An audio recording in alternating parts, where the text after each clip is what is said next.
New Zealand may be a small country, but in the wider world what we do, use and consume affects lives everywhere. So I'm on a mission to see how we're treating our backyards both here and further afield. What are we doing to be cleaner and greener? What do we need to change? And what does the future hold? So join me to Radar as I go global. Don't worry, I'll plant plenty of trees to offset the travel. Now, where's my passport?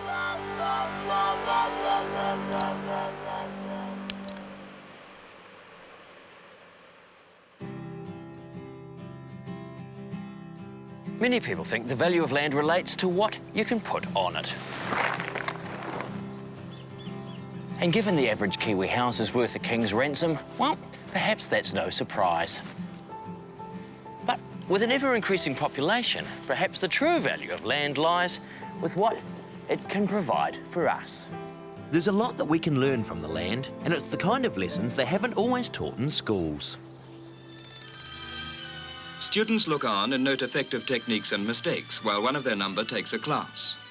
Teaching methods have advanced considerably in the past few years, and many different ways of approaching the mind of a child are learnt by these teachers of tomorrow. Welcome to Road Street School. I'm taking a field trip to Hamilton's Road Street School, where the grounds are the new classroom. This is our sensory garden, and it covers the 5 senses. Yep. So there's mint for the taste, there's like fairy leaves for the touch, there's the lavender for the smell. Smells pretty good, that lavender. What's happening here? This is the orchard part of the school. Yep, we've got all different fruits. Wow. The kids even run their own school cafe with the food they grow on site. It's the initiative of Principal Shane Ngātai. It's a great thing to be able to stroll through an orchard at the best of times, but to be able to do it in the grounds of a primary school is pretty special. 4 years ago, this was grass. And look at it now. It's producing fruit that's feeding our whole community. It goes beyond the orchard too. You know, you've got your vegetable garden, got your worm farms, you've got a hydroponics unit. Well, the hydroponics unit's fantastic because it means that the children can grow all those salad lines right through winter when they're at their most expensive.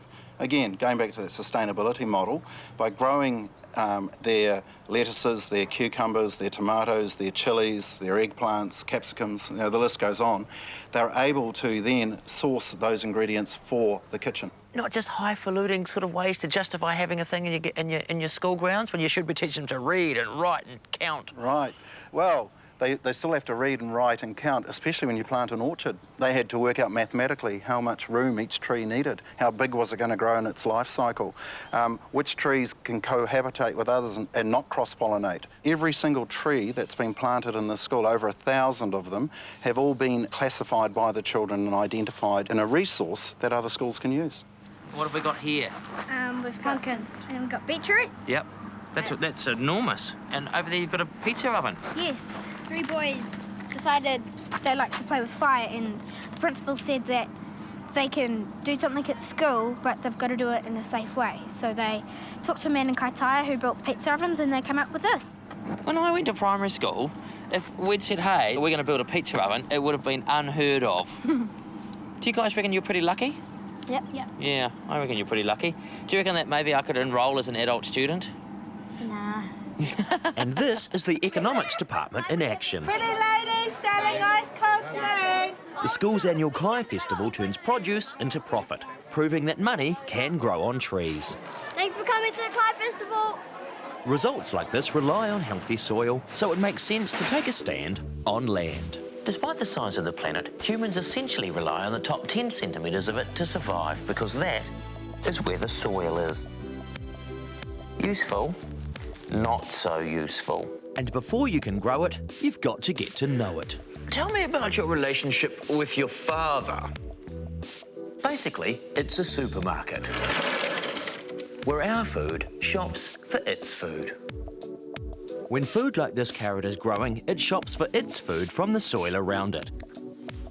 If there's nothing on the shelves, the result is a hungry carrot.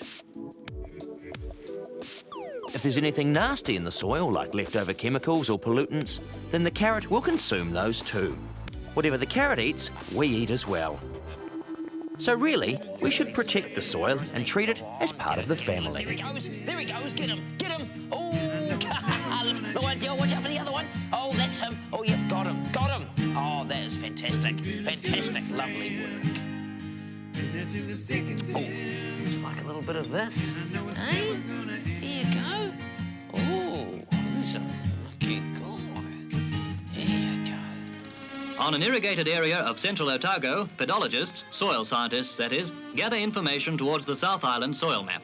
In most districts, the soil pattern is a very complex one. There may be 3 or more soils in one paddock. The more detailed the survey, the more it can help towards increased production. In the drafting room, all information comes together to complete the soil map of the South Island. Reserves, forests, farms. Where the good soil for each purpose lies is now known, and no farmer who consults the soil maps need waste his life trying to break in hopeless land. Even our hopeless land is a Garden of Eden compared to what Westphalia Orphanage started with. The children have worked green magic on a quarry outside Lima in Peru. What's astounding is that that is so dry and so barren that even the cactus has given up attempting to grow there, whereas down here, it is essentially lushness personified. Green, rich, food-producing. The kids transformed lifeless desert into life-giving gardens. You can hear them over there. They sound pretty happy.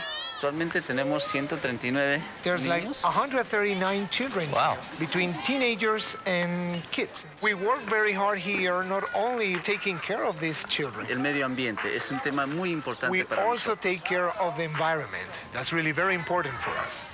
Many of these vegetables go from here straight to our table. Right.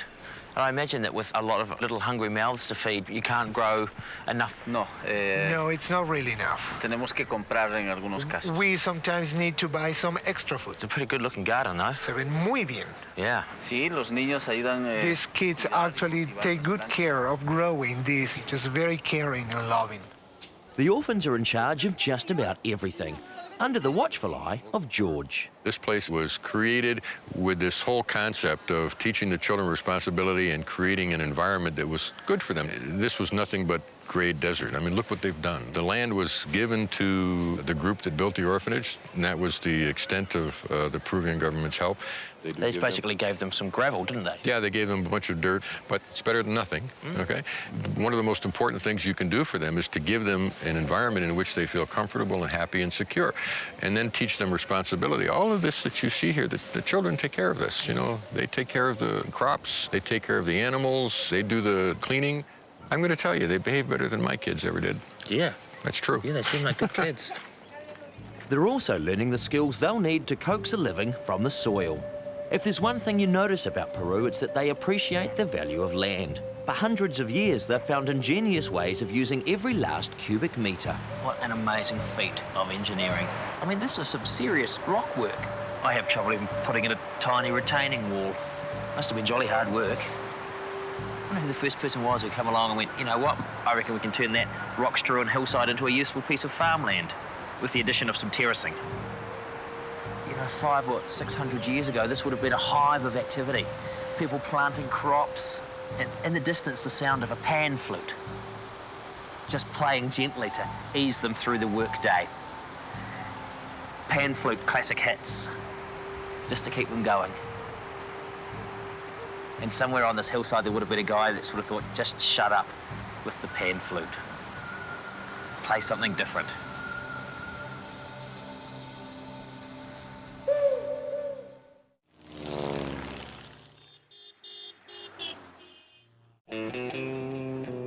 It strikes me that when it comes to land, you see what you want to see, especially here in Monument Valley. For some, it's a majestic landscape. For others, it's a dry, dusty wasteland. The government sees it as a potential source of mineral wealth. And me, well, it's the stuff dreams are made of. You know, when I was a kid, I read huge numbers of westerns, often set in landscapes just like this, and I always dreamed that one day I might get a chance to ride a horse through somewhere like this. Alas, no, it's still Shanks's pony for me. Tonight I'm bunking down in a traditional Navajo house, the hogan. It's hard to imagine anyone living in this inhospitable desert, but hogans are a triumph over the elements. Energy-efficient domes made of wood and earth, they let the cool air in and keep the heat out. And as the Navajo believe you should be up to greet the dawn, the door faces east, so the sun can wake you if you've accidentally slept in.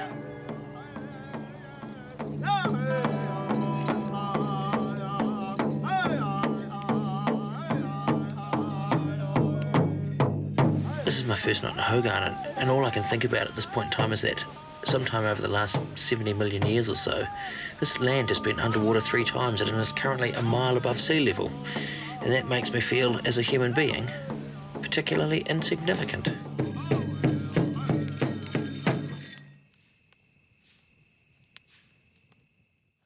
What I learned from cowboy movies is that a man's got to do what a man's got to do. And what a man mostly had to do was protect his land. Here, where so many of those epic films were shot, people are still fighting to protect their land. I'm meeting Ira, who's helping me welcome the dawn. A song is praying to the morning people, letting them know that we're enjoying this beautiful morning, the blessings that it's bringing to us. Us who reside here on this earth. And when we say us, we mean everybody. These animals, and the plants, and people. The Dene here within the 4 sacred mountains that we call home. Aho. Obviously, dawn is pretty important to Navajo. Yes, it is. It's the beginning of life. So you don't have too many people who sleep in. Everyone's got to get up and... Yep, everybody's got to get up and meet this dawn for their blessings. Was this always a special area? This actually was. When the people first came upon the horizon, they saw these mountains. They've never ever seen something like this, and they thought they were holy entities, and they held them like that. Even to this day, they still hold that sacred significance that they had. Do you think that tourists appreciate any of that, or do they just come and take photos of rocks I've seen in cowboy movies? I think they're here for the cowboy movies. And when it was set aside as a reservation, I guess the government thought there wasn't much else going on. Nope, that's why. There you go, have some desert. Yeah, they didn't think there was nothing here.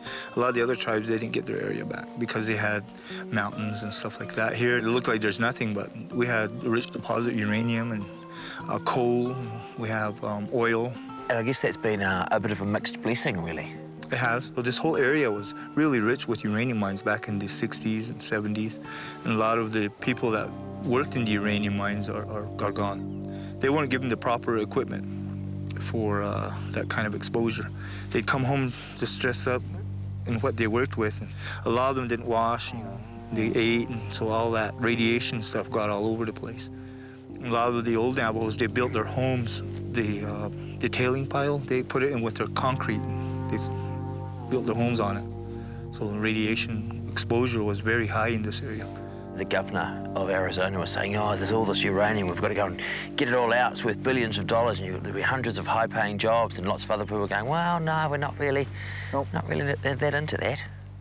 There's a big controversy about that, about opening up Mother Earth and digging around in her veins and being inside of her. And for us Navajos, that was a no-no. It was a bad omen to go inside the earth. That was only time that process would happen was when you died. You'd be replanted. It's easy to see why Ira has reservations about the reservation. The Navajo see themselves as one with their environment. The sun, the soil, the animals and themselves all form part of an indivisible system. Seems pretty spot on to me, so I'm heading for home soil. That's if I can find the exit. I don't seem to remember this wagon.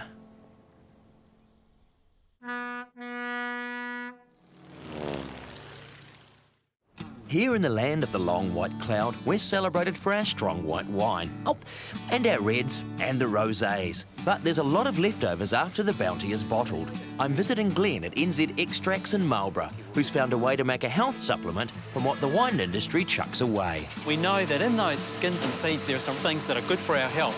The grape has been out in this beautiful sunshine and it's got to protect itself from the UV radiation, so it puts into the skin all sorts of things that are protective and healthy. So we know that we can then take those out of those skins. When we eat those as humans, that helps us be more healthy.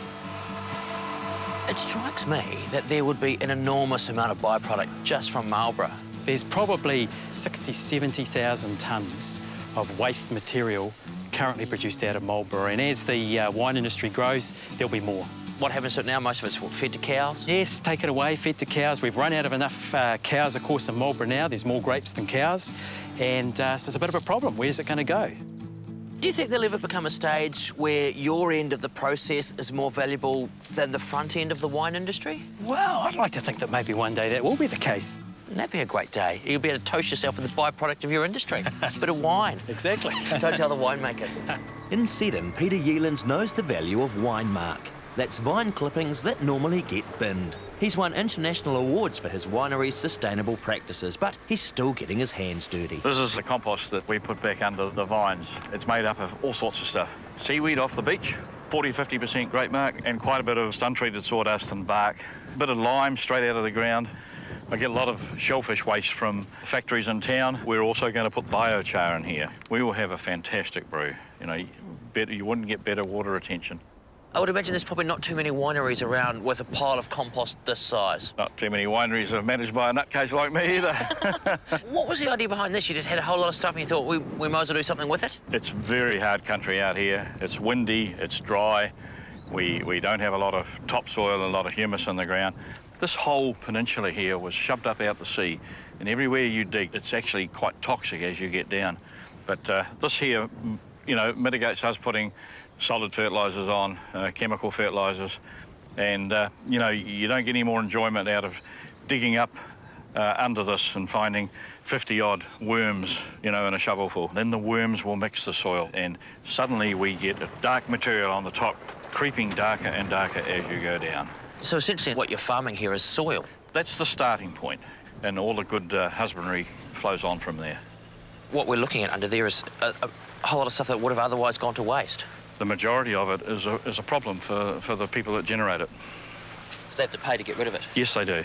Yeah. You know, we make about 10,000, 12,000 tonne a year, which is a bloody lot. It is a bloody lot. My viticulturist said that he'll have to get it analysed. I told him that'll be the bloody day. And to minimise the mowing, miniature sheep. They're actually an endangered species. Baby doll is their pedigree name.